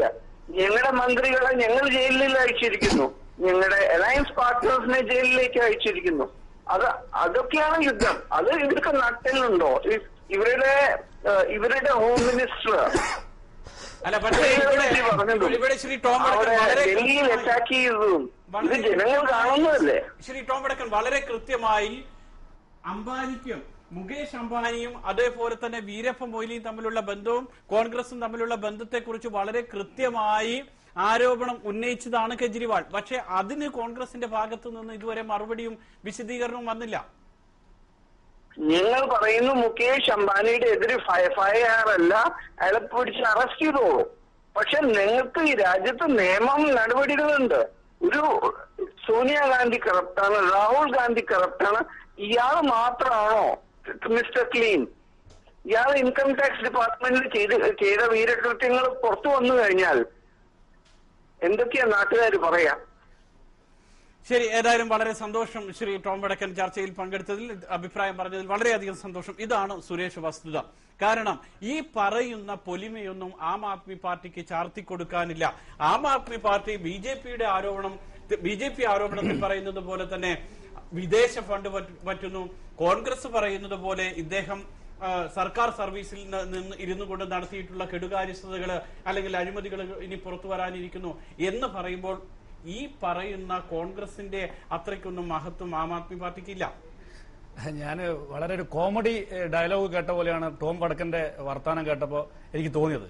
കാരണം ടോം വടക്കൻ ഒരു സീനിയർ ആയിട്ടുള്ള നമ്മളെക്കാളൊക്കെ മുതിർന്ന ആളാണ്. അദ്ദേഹത്തിന് എത്രത്തോളം രാഷ്ട്രീയ പാരമ്പര്യം ഉണ്ട് എന്നതിനെ സംബന്ധിച്ച് സംശയമുണ്ട്. പക്ഷെ ഒരു കാര്യം ഞാൻ പറയാം, ഈ കോൺഗ്രസ് 10 കൊല്ലം ഈ കേന്ദ്രത്തിൽ ഭരിച്ചതിന്റെ ഭാഗമായി കട്ടുമുടിച്ചതിന്റെ ഭാഗമായിട്ടാണ്, അതിന്റെ ഉൽപ്പന്നമാണ് ആം ആദ്മി പാർട്ടി. ഞാൻ ആം ആദ്മി പാർട്ടിയുടെ പ്രതിനിധിയായിട്ടല്ല ഇവിടെ സംസാരിക്കുന്നത്. പക്ഷെ എങ്കിലും ഒരു കാര്യം ഉറപ്പാണ്, കോൺഗ്രസ് സൃഷ്ടിച്ചിട്ടുള്ള, കോൺഗ്രസിന്റെ ബൈ പ്രൊഡക്റ്റ് ആണ്, അതിന്റെ പ്രൊഡക്ഷന്റെ പ്രോസസ്സിലുണ്ടായിട്ടുള്ള, ഭരണത്തിന്റെ പ്രോസസ്സിലുണ്ടായിട്ടുള്ള ഉൽപ്പന്നമാണ് AIP. ഈ 2G സ്പെക്ട്രം ആയാലും, ഞാൻ അഴിമതിയുടെ നേരെ ഇവിടെ പറയുന്നില്ല. ഒറ്റ കാര്യം കൂടി സൂചിപ്പിക്കാം, ഈ കോൺഗ്രസ് ഉണ്ടാക്കിയിട്ടുള്ളതാണ് AIP എങ്കിലും ഇപ്പൊ BJP പറയുന്നു AIPക്കാര് ഫോർഡ് ഫൗണ്ടേഷന്റെ പൈസ വാങ്ങുന്നു, അല്ലെങ്കിൽ NGO ആണ്, NGO നിരവധിയായിട്ടുള്ള അമേരിക്കയിൽ നിന്ന് പൈസ വാങ്ങുന്നു എന്നൊക്കെ പറയുന്നു. ഒറ്റ കാര്യം മാത്രം BJPയുടെ എന്റെ സുഹൃത്തിനോട് ഞാൻ ചോദിക്കുകയാണ്, എന്തിനാണ് മിനിഞ്ഞാന്ന് നരേന്ദ്രമോദി അമേരിക്കൻ അംബാസഡറെ സന്ദർശിച്ചത്? എത്ര വർഷമായി അമേരിക്കൻ അംബാസഡറിന്റെ കാല് പിടിക്കാൻ വേണ്ടി മോഡി പോയി, അദ്ദേഹത്തിന് വിസ ശരിയാക്കാൻ വേണ്ടി മോഡി എത്ര തവണ അമേരിക്കൻ അംബാസഡറെ ബന്ധപ്പെട്ടു എന്നുള്ളത് എന്റെ സുഹൃത്തിന് ഒന്നും മനസ്സിലാക്കാൻ സാധിക്കുമോ? ഇതാണ് ബഗീഷ്. കാരണം അമേരിക്കയിലേക്ക് വിസ പോലും നൽകാതിരുന്ന നേതാവായിരുന്നു മോഡി. ഒരിക്കലും സുരേഷ് ജി പറഞ്ഞതിനോട് എനിക്ക് വിയോജിപ്പുണ്ട്. കാരണം അമേരിക്കൻ അംബാസഡറെ ഒരിക്കലും നരേന്ദ്രമോദി അങ്ങോട്ട് പോയി സന്ദർശിച്ചതല്ല. നാൻസി പവൽ മോഡിയോട് മുൻകൂട്ടി ഒരാഴ്ച മുമ്പ് അനുമതി ചോദിച്ചതിന് ശേഷം മോഡിയുടെ ഔദ്യോഗിക വസതിയിൽ നാൻസി പവലും അമേരിക്കൻ എംബസിയിലെ ഉദ്യോഗസ്ഥരും സന്ദർശിക്കുകയായിരുന്നുണ്ടായത്. ഒന്ന്. രണ്ടാമത്, മോഡി 6 മാസം മുമ്പ് വളരെ വ്യക്തമായിട്ട് പറഞ്ഞിട്ടുണ്ട്, ഞങ്ങൾ, അതായത് ഗുജറാത്ത് ഗവൺമെന്റിന്റെ ഔദ്യോഗികമായിട്ട് ഒരു മിനിസ്റ്റർ പോലും ഇന്ന് വരെ അമേരിക്കൻ എംബസിയിൽ വിസയ്ക്ക് വേണ്ടി അപ്ലൈ ചെയ്തിട്ടില്ല. അതിനുള്ള തെളിവ് അമേരിക്കൻ എംബസിയും പുറത്തുവിട്ടിട്ടുണ്ട്. നരേന്ദ്രമോദി വിസയ്ക്ക് വേണ്ടി അപ്ലൈ ചെയ്തിട്ടില്ല, ഒരിക്കലുമില്ല. നരേന്ദ്രമോദി വ്യക്തിപരമായിട്ടോ അല്ലെങ്കിൽ ഗുജറാത്ത് പ്രൈം മിനിസ്റ്റർ ആയിട്ടോ തീർത്തും എന്ന് മാത്രമല്ല 6 മാസം മുമ്പ് അമേരിക്കയിലെ ഒരു സന്നദ്ധ സംഘടനയെ സ്വാധീനിച്ചുകൊണ്ട് 2 അമേരിക്കക്കാർ വരികയും ഗുജറാത്തിലെ ഗവൺമെന്റ് വളരെ മനോഹരമായി ഭരിക്കുകയും വികസന പ്രവർത്തനത്തിന്റെ വലിയ തോതിൽ വികസനം നടത്തുകയും ചെയ്യുന്നു എന്ന് പഠനം നടത്തിച്ച ഒരാളാണ് ഈ മോഡി. ആ പഠനം പിന്നീട് പുറത്തു വന്നു. അത് ഒരു സ്വകാര്യ സ്ഥാപനം, സന്നദ്ധ സംഘടന, അവരുടെ നേതൃത്വത്തിൽ നടത്തിയിട്ടുള്ള ഒരു പഠനത്തിന്റെ ഭാഗമാണ്. അല്ലെങ്കിൽ അമേരിക്കയുമായിട്ട് യാതൊരു ബന്ധമില്ല എന്ന് പുറത്തു വന്നൊരു വിഷയമാണ്. മറുപടിയിലേക്ക് വരാം. ഇപ്പോൾ നമ്മളോടൊപ്പം KP രതീഷ്, ആം ആദ്മി പാർട്ടിയുടെ കേരള വക്താവ്, ടെലിഫോൺ ലൈനുണ്ട്. ശ്രീ രതീഷ്, കേൾക്കാമോ? കേൾക്കാം. രതീഷ്, 20 സ്ഥാനാർത്ഥികളെയാണ് ആം ആദ്മി പാർട്ടി ഇപ്പോൾ ആദ്യഘട്ടത്തിൽ പുറത്തിറക്കി ലോക്സഭാ തെരഞ്ഞെടുപ്പിനുള്ള തയ്യാറെടുപ്പ് അറിയിക്കുന്നത്. ലോക്സഭാ തെരഞ്ഞെടുപ്പിൽ ഒരു ദില്ലിയിൽ മാത്രം കേന്ദ്രീകരിച്ചതുപോലെയൊക്കെ കേന്ദ്രീകരിച്ച ഒരു ദേശീയ തലത്തിൽ ഒരു ശക്തിയാകാൻ ഉള്ള കെൽപ്പ് ആം ആദ്മി പാർട്ടിക്കുണ്ടോ? തീർച്ചയായും ആം ആദ്മി പാർട്ടി എടുത്താലേ നമ്മൾ ഈ കഴിഞ്ഞ 26-ാം തീയതി വരെ 1 കോടി മെമ്പർഷിപ്പ് എടുക്കണമെന്ന് കരുതുമ്പോൾ അതിന്റെ 26 നമ്മൾ ടാർഗറ്റ് പൂർത്തീകരിക്കുകയും അതുപോലെ തന്നെ പല മണ്ഡലങ്ങളിൽ ഇപ്പൊ മേധാജിയെ നമുക്കറിയാലോ, ഒരുപാട് കാലങ്ങളായിട്ട് സമരമുഖങ്ങളിൽ അല്ലെങ്കിൽ ഇന്ത്യയുടെ പ്രശ്നങ്ങളിൽ സാമൂഹ്യ മണ്ഡലങ്ങളിലൊക്കെ കാലങ്ങളായിട്ടുള്ള ആളാണ്.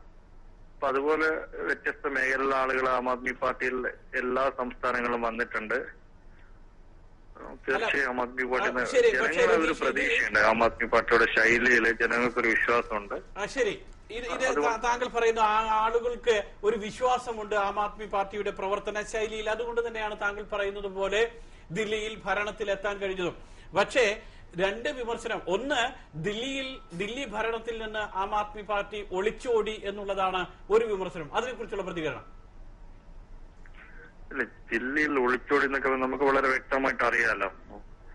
റിലയൻസിനെതിരെ അല്ലെങ്കിൽ റിലയൻസും കേന്ദ്ര ഗവൺമെന്റും തമ്മിലുള്ള ഒരു കൂട്ടുകെട്ടിനെതിരെ ഒരു കേസ് പരിയുന്ന രീതിയിലേക്ക് കാര്യങ്ങൾ പോകുന്നു. പിന്നെ രണ്ട്, ആം ആദ്മി പാർട്ടി ഉണ്ടായത് തന്നെ ശക്തമായ രീതിയിലുള്ള ഒരു അഴിമതിക്കെതിരെയുള്ള ഒരു ബില്ല് വേണമെന്ന ആവശ്യവുമായി വന്ന ഒരു മൂവ്മെന്റിന്റെ ഭാഗമായിട്ടാണ്.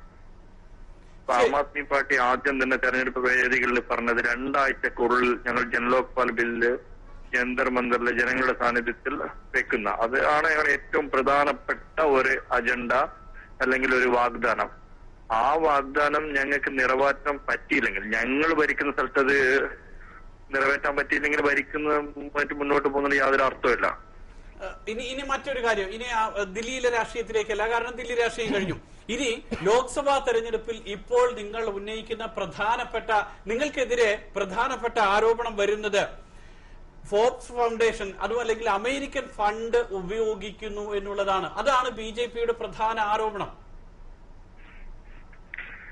BJP ആരോപിക്കുന്നത് സത്യസന്ധമായിട്ടാണ്, ആത്മാർത്ഥ BJPയുടെ ഏതെങ്കിലും പ്രതിനിധിയിൽ ഉണ്ടാവുമെന്നാണ് ഞാൻ വിശ്വസിക്കുന്നത്. അങ്ങനെ വിശ്വസിക്കുന്ന അതുകൊണ്ട് തന്നെ ഞാൻ ചോദിക്കട്ടെ, ഇന്ത്യയിലെ വിദേശ കമ്പനികളില് അല്ലെങ്കിൽ ഇന്ത്യയുടെ രാഷ്ട്രീയ പാർട്ടികൾ ഫണ്ട് വാങ്ങാൻ പാടില്ല എന്നുള്ള വ്യക്തമുണ്ട് വിദേശ കമ്പനികളിൽ നിന്ന്. ഇവിടെ വേദാന്ത ഗ്രൂപ്പ് പോലത്തെ ഗ്രൂപ്പ് ഇന്ത്യയിൽ വളരെ വ്യക്തമായ രീതിയിലുള്ള രാഷ്ട്രീയ പാർട്ടികൾക്ക് ഫണ്ട് കൊടുത്തെന്ന് പറയുന്നുണ്ട്. അതുമായിട്ട് റിലേറ്റഡ് ആയിട്ട് ഒരു കേസ് ഹൈക്കോടതിയിലുണ്ട്. അതിന്റെ ആദ്യത്തെ ഉത്തരം പറയേണ്ടത് BJPയും കോൺഗ്രസ്, അവർ മുഖ്യധാര രാഷ്ട്രീയ പാർട്ടികൾ എന്നാണ് പറഞ്ഞിരിക്കുന്നത് ഇന്ത്യയിലെ. അവരുടെ ഫൈനാൻഷ്യൽ സ്റ്റേറ്റ്മെന്റ് അത് വളരെ വ്യക്തമായിട്ടുണ്ട്. ഇനി ഫോക്സുമായിട്ട് ബന്ധപ്പെട്ടിട്ട് നിങ്ങളിപ്പോ പറഞ്ഞ ഇഷ്യൂ ആയിട്ട് ബന്ധപ്പെട്ടിട്ട് 2005 അങ്ങനെ എന്താണ് സംഭവമോ, ഏത് അസോസിയേഷനാണ് അല്ലെങ്കിൽ ഏത് NGOനാണ് കൊടുത്തത്? ആം ആദ്മി പാർട്ടി ഉണ്ടാവുന്നത് 2012 ഈ പറയുന്ന സംഘടനക്ക് അവർ വാങ്ങാത്ത രീതിയിലുള്ള അല്ലെങ്കിൽ ഇന്ത്യൻ നിയമം അനുസരിക്കാത്ത രീതിയിലുള്ള ഏതെങ്കിലും ഒരു ഫണ്ടാണ് വാങ്ങിയെന്നെങ്കിൽ 2005 മുതൽ 2014 വരെ ഇവരെന്ത് ചെയ്തതാണ്?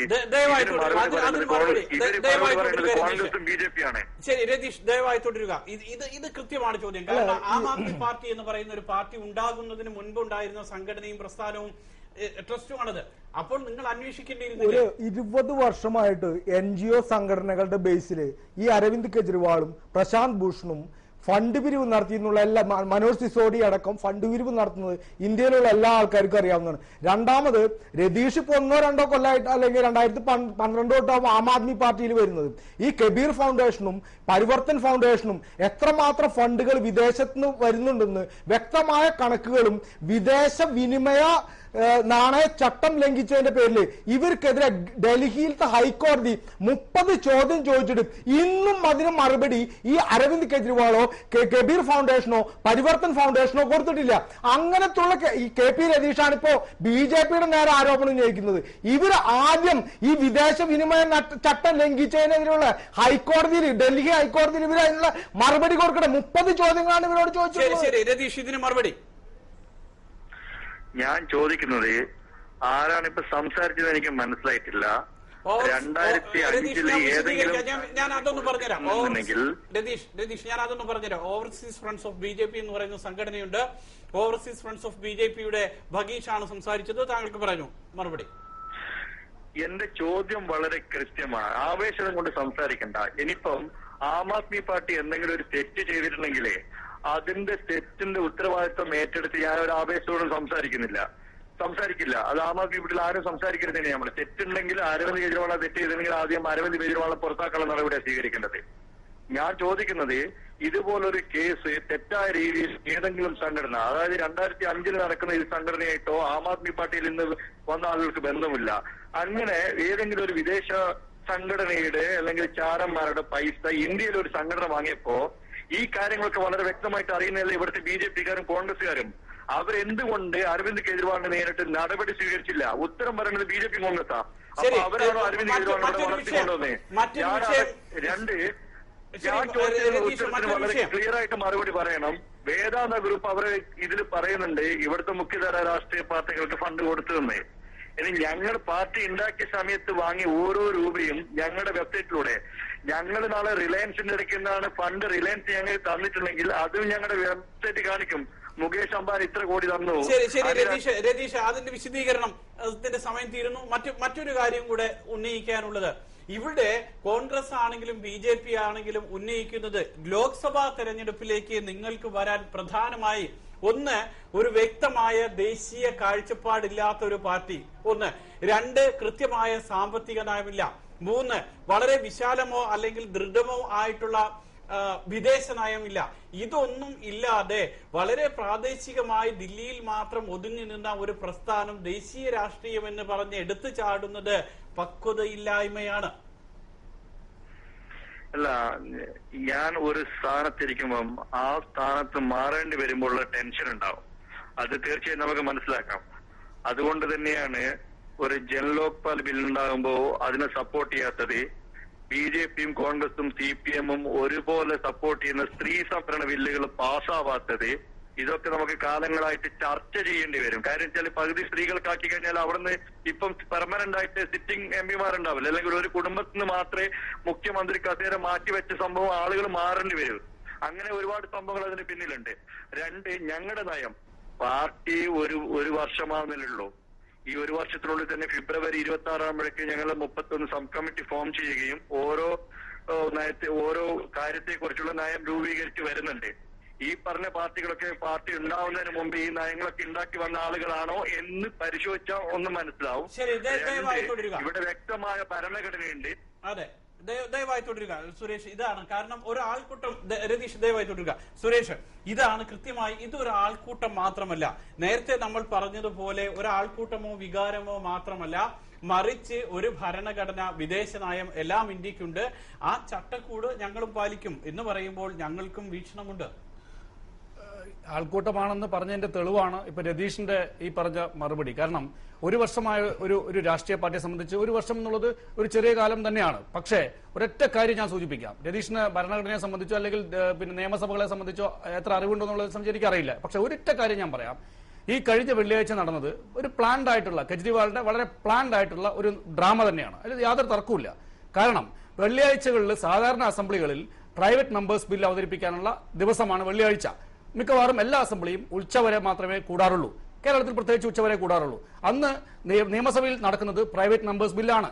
അന്ന് വാശി പിടിച്ചുകൊണ്ട് ഇന്ന് തന്നെ ഈ ബില്ല് അവതരിപ്പിക്കണം എന്ന് വാശി പിടിക്കുകയും അതൊരു രാഷ്ട്രീയമായിട്ടുള്ള ഇമ്മച്യൂർ ആയിട്ടുള്ള ഒരു നടപടിയായി പോയി എന്ന് മാത്രമല്ല, 49 ദിവസം എന്നുള്ളത് ഒരു ചെറിയ കാലയളവാണ്. കിട്ടിയ അവസരം, ജനങ്ങൾക്ക് വേണ്ടി ഉപയോഗിക്കാൻ കിട്ടിയ അവസരം വലിച്ചെറിഞ്ഞ് ഒരു ഇമ്മച്യൂർ ആയിട്ടുള്ള ഒരു നടപടിയായി വെള്ളിയാഴ്ചയിൽ അനുമതി തേടിക്കൊണ്ട് ഡൽഹി നിയമസഭയെ സംബന്ധിച്ച് നമുക്കറിയാം, പ്രത്യേക അനുമതി വേണം.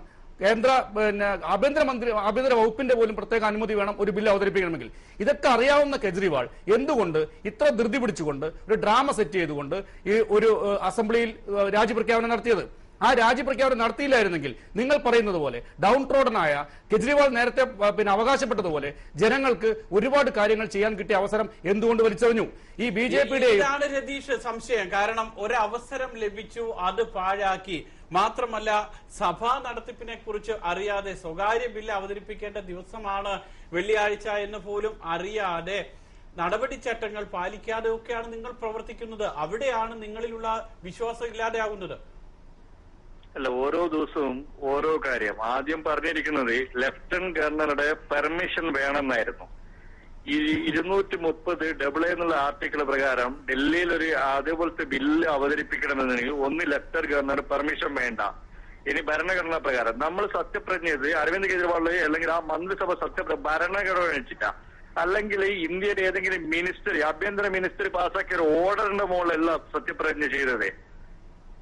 രണ്ട്, കോൺഗ്രസും BJPയും ഇപ്പൊ ഒരുപോലെ ആ ബില്ലിനെ എതിർക്കുകയും ഭരണഘടനയെ സംരക്ഷിക്കാൻ കാണിക്കുന്ന ആർജവം BJPക്കാണല്ലോ ഞങ്ങളെക്കാളും സീറ്റ് കിട്ടുമെന്ന് പറഞ്ഞത്.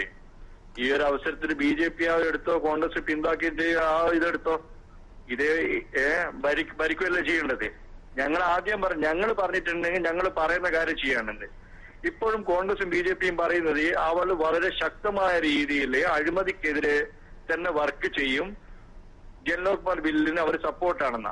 ഇതേ ആം ആദ്മി പാർട്ടി ഇല്ലാത്ത സമയത്ത് 1900 രതീഷ്, ഒരു സംശയം. ഇതൊക്കെ പറയുമ്പോൾ പോലും നിങ്ങൾക്ക് തന്നെ ഒരു അവിശ്വാസമില്ലേ? ആത്മാർത്ഥമായി പറഞ്ഞാൽ അതുകൊണ്ടല്ലേ ആദ്യഘട്ട പട്ടികയിൽ കെജ്രിവാൾ വരുന്നില്ല, പ്രധാനമന്ത്രി സ്ഥാനത്തേക്ക് കെജ്രിവാളിനെ ഉയർത്തിക്കാട്ടുന്നില്ല? ഇത് തന്നെയാണ് കോൺഗ്രസും ചെയ്യുന്നത്. പ്രധാനമന്ത്രി സ്ഥാനത്തേക്ക് രാഹുൽ ഗാന്ധി ഉയർത്തിക്കാട്ടുന്നില്ല. ആത്മവിശ്വാസമില്ല. പ്രധാനമന്ത്രി സ്ഥാനാർത്ഥിയിലേക്ക് ഒരാളെ ഉയർത്തിക്കാട്ടണമെന്ന് ഉണ്ടാക്കിയത് കോൺഗ്രസും BJP ആയിരിക്കും. കോൺഗ്രസ് ആദ്യങ്ങൾ എടുത്തു കാണിക്കാറുണ്ടായിരുന്നു, അല്ലെന്നുണ്ടെങ്കിൽ BJP ഇപ്പൊ എടുത്തു കാണിക്കും, അല്ലെങ്കിൽ BJPക്ക് ഇക്വലന്റ് ആയിട്ട് കോൺഗ്രസ് ഇല്ല എന്ന് കരുതി അവരുടെ രാഷ്ട്രീയം എന്താണെന്ന് എനിക്കറിയില്ല. ഞാൻ മനസ്സിലാക്കിയെടുത്തോളം പ്രാതിനിധ്യ ജനാധിപത്യത്തില് തെരഞ്ഞെടുക്കപ്പെട്ട MP-മാര് ആരാണ് പ്രധാനമന്ത്രിയാണ് സ്ഥാനാർത്ഥിയാണെന്ന് തീരുമാനിക്കേണ്ടത്. പിന്നെ തീരുമാനിച്ചും ഒരു പ്രചരണത്തിൽ ഒരു ലീഡർ മുന്നേറിയായിരിക്കും പ്രചരണം. അത് അരവിന്ദ് കെജ്രിവാൾ തന്നെയാണ്. അരവിന്ദ് കെജ്രിവാൾ ലോക്സഭയിലേക്ക് മത്സരിക്കുമെന്നുള്ള പിന്നെ കാര്യം ഓരോ സ്ഥലത്തും മത്സരിക്കുന്നത് ഈ സ്ക്രീനിങ്ങിന്റെ ഭാഗമായിട്ട് അവിടുത്തെ ആളുകൾ ഒപ്പീനിയൻ കൊടുത്ത്. ഇപ്പം ഇവര് നേരിട്ട് ഡൽഹിയിൽ അങ്ങ് പ്രഖ്യാപിച്ചതല്ല, ഇതൊക്കെ കുറച്ച് കഴിഞ്ഞ ഒരു 1.5 മാസമായിട്ട് നടക്കുന്ന പ്രോസസ്സിന്റെ ഭാഗമായിട്ടാണ്. 2 ദിവസമായിട്ട് മാത്രമേ റിസൈൻ ചെയ്തിട്ടുള്ളൂ. ശരി, വളരെ സന്തോഷം ശ്രീ KP രതീഷ്. സമയപരിമിതിയുണ്ട്, അതുകൊണ്ടാണ് ഒഴിവാക്കുന്നത്. ദയവായി ക്ഷമിക്കുക. വളരെ സന്തോഷം ഇത്രയും സമയം വിശദീകരിച്ചതിൽ. ഒന്ന്, BJPയുടെ ആരോപണത്തിനുള്ള മറുപടി, ഫണ്ടിനുള്ള ആരോപണത്തിനുള്ള മറുപടി ലഭിച്ചു. 2, നിങ്ങൾ പറയുന്നത് പോലെ ഇങ്ങനെയൊന്നും അല്ല. ഈ ആം ആദ്മി പാർട്ടി എന്ന് പറയുന്നതിന് ഒരു അസ്തിത്വമുണ്ട്. അഴിമതി വിരുദ്ധതയാണ് ആ അസ്തിത്വം. അതുമായി മുന്നോട്ട് പോകും. പറയപ്പെടുന്ന ഈ നിങ്ങൾ വിശേഷിപ്പിക്കുന്ന പ്രതിരോധ നയമില്ലായ്മ, സാമ്പത്തിക നയമില്ലായ്മ, വിദേശകാര്യ നയമില്ലായ്മ എന്നൊക്കെ പറഞ്ഞ് ചെറുതാക്കി കാണേണ്ട. അല്ല, ചെറുതാക്കി കാണണ്ടെന്ന് പറഞ്ഞാൽ ഇവരിത് വലുതാക്കി ഒരു മീഡിയ ഹൈപ്പ് ഉണ്ടായിക്കൊണ്ടിരിക്കുകയാണ് ഇപ്പൊ ഇന്ത്യയിൽ മൊത്തം. അതിന് നമ്മൾ മനസ്സിലാക്കേണ്ട ഒരു കാര്യം എന്ന് പറഞ്ഞു കഴിഞ്ഞാല് ഡൽഹിയിൽ 80 സീറ്റില് വെറും 27 സീറ്റിലാണ് ഇവർക്ക് ജയിക്കാൻ പറ്റിയത്. നമ്മൾ അവിടുത്തെ വോട്ടിംഗ് ശതമാനം എടുക്കാൻ വളരെ തുച്ഛമാണ് ഇവരുടെ ഈ ഒരു വോട്ടിംഗ് ശതമാനം എന്ന് പറയുന്നത്. ഈ വോട്ടിംഗ് ശതമാനം വെച്ചിട്ടാണ് ഇവർ ഇന്ത്യ മുഴുവൻ ഇവർ ഭരിക്കുമെന്നും ഇന്ത്യ പിടിച്ചെടുക്കാൻ പോകുന്നുള്ള പ്രതീതി സൃഷ്ടിക്കുന്നത്. BJPയെ സംബന്ധിച്ചിടത്തോളം ഒരു സർവേയിൽ മാത്രമേ 28 സീറ്റ് ആം ആദ്മി പാർട്ടിക്ക് എന്ന് പറഞ്ഞോളൂ. നാട്ടിലെ ഒരു മാധ്യമവും ഒരു ചാനലും നടത്തിയ സർവേയിൽ 28 സീറ്റ് എന്ന് പറഞ്ഞില്ല. ഏക സർവേയാണ് പറഞ്ഞത്. അല്ല, സർവേകളും കണക്കുകൂട്ടലുകളും തെറ്റിക്കാൻ ആം ആദ്മി പാർട്ടിക്ക് കഴിയും. അതാണ് അതിന്റെ ഫലം. കഴിയും എന്ന് പറയുന്നത് നമ്മൾ പ്രത്യേകമായിട്ട് ഡൽഹിയിൽ ഉണ്ടായ ചില സംഭവവികാസങ്ങളിൽ, പ്രത്യേകിച്ച് അണ്ണാ ഹസാരെയും കിരൺ ബേദിയും ഉൾപ്പെടെയുള്ള ആൾക്കാരുടെ, ബാബാ രാംദേവിന്റെ അടക്കം പിന്തുണയോടുകൂടി ഉണ്ടായ ചില മൂവ്മെന്റിന്റെ ഭാഗമായിട്ട് ഡൽഹി എന്ന ചെറിയൊരു പ്രദേശത്ത് അവർക്ക് മൂവ്മെന്റ് ഉണ്ടാക്കാൻ സാധിച്ചു. തികച്ചും സ്വാഗതാർഹമാണ്. പക്ഷെ ആ ഒരു മുയൽ ചത്തു എന്ന് വിചാരിച്ച് ഇന്ത്യ മുഴുവൻ ചക്ക വീണ് മുയൽ ചാവുമെന്ന് രതീഷും വിചാരിക്കേണ്ട, കെജ്രിവാളും വിചാരിക്കേണ്ട. ടെലിഫോൺ ലൈനുണ്ട്. ഹലോ, കേൾക്കാമോ? ഹലോ, കേൾക്കാമോ? കേൾക്കാം. പറയൂ, പേര് പറയൂ. എന്റെ പേര് രാജേഷ്. ആം ആദ്മി പാർട്ടി ഇനി ഇന്ത്യ മുഴുവൻ ചക്കയിടാൻ നടക്കണ്ട. കാരണം ഒരിടത്ത് ചക്കയിട്ട് മുയല് ചത്തു എന്ന് വിചാരിച്ച് എല്ലായിടത്തും അതിനുവേണ്ടി നടക്കണ്ട എന്നാണ് BJP പറയുന്നത്. അതെ, ആം ആദ്മി പാർട്ടി ഇന്നത്തെ സാഹചര്യത്തിൽ നാഷണൽ പൊളിറ്റിക്സിൽ ഒരു ചലനവും സൃഷ്ടിക്കാൻ പോകുന്നില്ല. കാരണം ആം ആദ്മി പാർട്ടിക്ക് അങ്ങനെ വല്ല ചലനവും സൃഷ്ടിക്കണമെങ്കിൽ അവർ ഒറ്റയ്ക്ക് തനിച്ച് ഒരു 30 സീറ്റുമെങ്കിലും, അതിനു പുറമെ ഇടതുപക്ഷത്തിന്റെ പിന്തുണയും വേണം. ഇടതുപക്ഷത്തിന്റെ പിന്തുണ ഇന്നത്തെ സാഹചര്യത്തിൽ അവർക്ക് ഒരു 20 സീറ്റിൽ കൂടുതൽ ഇന്ന് ഇന്ത്യയിൽ മൊത്തമായിട്ട് കിട്ടുക എന്ന് പറഞ്ഞാൽ ഭയങ്കര പാടാണ്. അതിനു പുറമെ അവർ വേറെ വല്ല ലോക്കൽ പാർട്ടി, അതായത് AIADMK, തൃണമൂൽ കോൺഗ്രസ്, നമ്മുടെ UP-യിലത്തെ മുലായം സിംഗ് യാദവിന്റെ പാർട്ടി, ഇവരൊക്കെ പിന്തുണ സ്വീകരിക്കുകയാണെങ്കിൽ ഇവർ ഉയർത്തിപ്പിടിക്കുന്ന ഈ ആശയ മൂല്യങ്ങൾക്ക് ഒരു വിലയില്ല. അങ്ങനെ നോക്കുകയാണെങ്കിൽ അവർക്ക് ഒരു 20-30 സീറ്റ് കൊണ്ടൊന്നും. ഇനി എനിക്ക് സുരേഷ് സാറിനോട് ഒരു ചോദ്യം ചോദിക്കാനുണ്ട്. എന്ത് വർഗീയതയാണ് മോഡി ഉയർത്തിപ്പിടിക്കുന്നത്?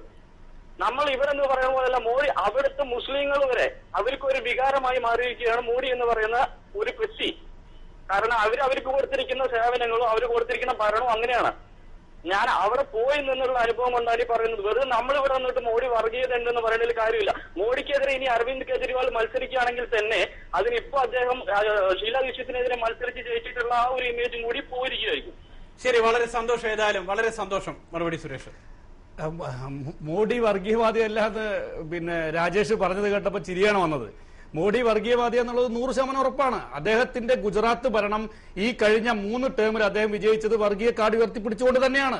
പിന്നെ ഒരു ചോദ്യം ഞാൻ രാജേഷിനോട് ചോദിക്കുകയാണ്, അതോടൊപ്പം എന്റെ സുഹൃത്തായിട്ടുള്ള ബഗീഷിനോടും ചോദിക്കുകയാണ്. മോഡിയുടെ വികസനം ഏത് രംഗത്താണ് മോഡിയുടെ വികസനം നിങ്ങൾ വികസനം പറയുന്നത്? മോഡിയുടെ വികസനം എന്ന് പറയുന്നത് അവിടുത്തെ ഭൂമി ഏറ്റെടുക്കൽ. നിങ്ങൾ അവിടെ പോയി പരിശോധിക്കണം. ഞാൻ മനസ്സിലാക്കിയിട്ടാണ് പറയുന്നത്. അവിടുത്തെ വ്യവസായങ്ങൾക്ക് വേണ്ടിയിട്ടുള്ള ഭൂമി ഏറ്റെടുക്കൽ, പാവപ്പെട്ട ആളുകളുടെ ഭൂമി മുഴുവൻ ഏറ്റെടുത്തുകൊണ്ട് കോർപ്പറേറ്റുകൾക്ക് കൊടുക്കുകയാണ്. വളരെ തുച്ഛമായ വിലയ്ക്ക് ഭൂമി ഏറ്റെടുക്കുന്നു. അതിൽ ഒരു 50% ചിലപ്പോൾ ഭൂമി ഏറ്റെടുക്കുന്നതുകൊണ്ട് അവർക്ക് പൈസ കിട്ടുമായിരിക്കാം. ആ പൈസ കൊണ്ട് അവരെന്ത് ചെയ്യും?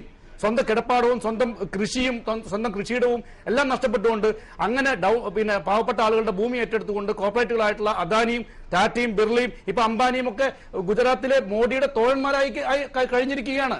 അടുത്ത കോർപ്പറേറ്റിന്റെ UPAയുടെ അടുത്ത പതിപ്പായി NDAയുടെ നേതാവായിട്ടുള്ള മോഡി മാറാൻ പോവുകയാണ്.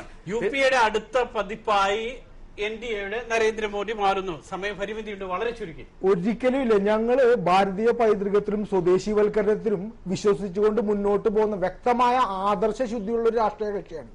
അല്ലാതെ ഒരു തികച്ചും വസ്തുനിഷ്ഠമായിട്ടുള്ള കാര്യങ്ങൾ പറയുമ്പോൾ നമ്മൾ ശ്രദ്ധിക്കുക. ഭാരതീയ ജനതാ പാർട്ടിക്ക് വ്യക്തവും ശക്തവുമായിട്ടുള്ള ആദർശങ്ങളുണ്ട്. അത് സ്വദേശീവൽക്കരണത്തിലൂടെ. രണ്ടാമത് ഗുജറാത്തിലെ കാര്യം പറഞ്ഞ അദ്ദേഹത്തിനോട് ഞാൻ പറയാണ്, ഞാൻ ഗുജറാത്തിൽ പോയിട്ടുള്ള ആളാണ്. അവിടെ സിംഗൂരിലും മറ്റേ ബംഗാളിലും നടന്ന പോലെ ഈ സ്ഥലം ഏറ്റെടുത്തുകൊണ്ട് ഒരാള് പോലും ഇന്ന് പരാതി നൽകിയിട്ടില്ല. ഒരാളെ പോലും അവരുടെ കുടുംബത്തിൽ നിന്ന് അവരുടെ ഭൂമിയിൽ നിന്ന് ഇറക്കി വിട്ട് പരാതി. ഒരൊറ്റ ചോദ്യം ഇടപെട്ടുകൊണ്ട് വളരെ ക്ഷമിക്കണം. കാരണം ഞാൻ ഒരൊറ്റ ഉദാഹരണം പറയാണ്. ഗുജറാത്തില് സർദാർ വല്ലഭായ് പട്ടേൽ എന്ന മഹാനായിട്ടുള്ള ഉരുക്കു മനുഷ്യന്റെ പ്രതിമ നിങ്ങൾ എങ്ങനെ അവിടെ നിർമ്മിച്ചത്? ആയിരക്കണക്കിന് പാവപ്പെട്ട ആളുകളുടെ കോളനിയിൽ പോലീസ് കയറി അവിടെ മുഴുവൻ അവരെ ഹൗസ് അറസ്റ്റ് ചെയ്തിട്ടാണ് അവിടെ പ്രതിമയുടെ ശിലാസ്ഥാപനം നടത്തിയത്. എന്തിനാ പ്രതിമ വെക്കേണ്ടതാണ്? ഈ ആളുകളെ മുഴുവൻ ഒഴിപ്പിച്ചുകൊണ്ട് നർമ്മദയുടെ തീരത്ത് അത്തരത്തിലൊരു പ്രതിമ വെക്കേണ്ട വല്ല കാര്യമുണ്ടോ? ഗുജറാത്തിൽ ഇഷ്ടംപോലെ സ്ഥലം വേറെയുണ്ട്. ഉരുക്കു മനുഷ്യനായിട്ടുള്ള സർദാർ വല്ലഭായ് പട്ടേലിന് പ്രതിമ വെക്കാൻ പാവപ്പെട്ട ആളുകളെ ഹൗസ് അറസ്റ്റ് ചെയ്തിട്ട് വേണോ? ശരി, ഏതായാലും സമയം തീരുകയാണ്. അല്ല, ഇതിൽ ഞാൻ തീർച്ചയായിട്ടും ഇതിലേക്ക് മറുപടി പറഞ്ഞേ പറ്റും. കാരണം ഒന്നാമത് പ്രതിമ നിർമ്മിക്കാൻ പോകുന്നതും അത് സ്ഥാപിക്കാൻ പോകുന്നതും നർമ്മദ ലേക്കിന്റെ ഉള്ളിലാണ്. രണ്ടാമത്തെ ഒരു കാര്യം, നർമ്മദ ബച്ചോ ആന്തോളന്റെ പേരിൽ മേധാ പട്കറുടെ പ്രഷറൈസിന്റെ പിന്നിൽ കുറച്ച് ഗ്രാമീണർ പെട്ടുപോയിട്ടുണ്ടാവാം. അതൊരിക്കലും ഗുജറാത്തിലെ വികസനത്തിന്റെ മുന്നിൽ ഈ സിംഗൂരിലും ബംഗാളിലും കണ്ടപ്പോഴത്തെ പ്രശ്നമേ അല്ല. ഏതായാലും സുരേഷ്, അവസാനമായി സുരേഷിന് ഇടതുപക്ഷത്തിന് ആം ആദ്മി പാർട്ടി ഒരു ഭീഷണിയാവില്ല. വളരെ ചുരുക്കി, കാരണം നിഷ്പക്ഷമായി നിൽക്കുന്ന വളരെ വലിയൊരു ശതമാനം വോട്ടുകളായിരിക്കും ഒരു പക്ഷേ ആം ആദ്മി പാർട്ടിക്ക് ലഭിക്കുന്നത്. അതിൽ ഒരു കാര്യം പറയാനുള്ളത്, ഇടതുപക്ഷത്തിന്റെ ഭീഷണിയല്ല, ഇടതുപക്ഷത്തിന്റെ സ്പേസ് ആണ് AAP ഉപയോഗിച്ചുകൊണ്ടിരിക്കുന്നത്. കമ്മ്യൂണിസ്റ്റ് ഇടതുപക്ഷ കക്ഷികൾ കേന്ദ്രത്തിലും കേരളത്തിലും ആകെ ഉയർത്തിക്കൊണ്ടുവരേണ്ട ഒരു വിഷയങ്ങൾ ഏറ്റെടുത്തുകൊണ്ട് അവരാണ് ഇപ്പോൾ ഈ ഇടതുപക്ഷത്തിന്റെ സ്പേസ് യഥാർത്ഥത്തിൽ ഉപയോഗിച്ചുകൊണ്ടിരിക്കുന്നത്. അതിൽ ഇടതുപക്ഷത്തിന് നഷ്ടമുണ്ടാവാം ഒരു പക്ഷേ കേരളത്തിൽ നഷ്ടം ഒരിക്കലും സംഭവിക്കില്ല. വളരെ സന്തോഷം ചർച്ചയിൽ പങ്കെടുത്തതിന്. 2014 ലോക്സഭാ തെരഞ്ഞെടുപ്പിൽ ആം ആദ്മി പാർട്ടി എന്ന് പറയുന്ന രാഷ്ട്രീയ സംവിധാനം എത്രത്തോളം സ്വാധീനം ചെലുത്താൻ കഴിയും? ആദ്യഘട്ട സ്ഥാനാർത്ഥി പട്ടിക ആം ആദ്മി പാർട്ടി പുറത്തിറക്കിയ സാഹചര്യത്തിലാണ് ഈ വിഷയം പരിശോധിച്ചത്. ചർച്ചയിൽ പങ്കെടുത്ത ശ്രീ സെബാസ്റ്റ്യൻ പോൾ, ടോം വടക്കൻ, KP രതീഷ്, ആം ആദ്മി പാർട്ടിയുടെ കേരള വക്താവ്, അതോടൊപ്പം തന്നെ സുരേഷ്, ഭഗീഷ്, എല്ലാവർക്കും ചർച്ചയിലേക്ക് വിളിച്ച പ്രേക്ഷകർക്കും വളരെ സന്തോഷത്തോടുകൂടി നന്ദി അറിയിക്കുന്നു. ചെറിയ ഒരു ഇടവേള അനിവാര്യമാണ്. ഇടവേളയിലേക്ക്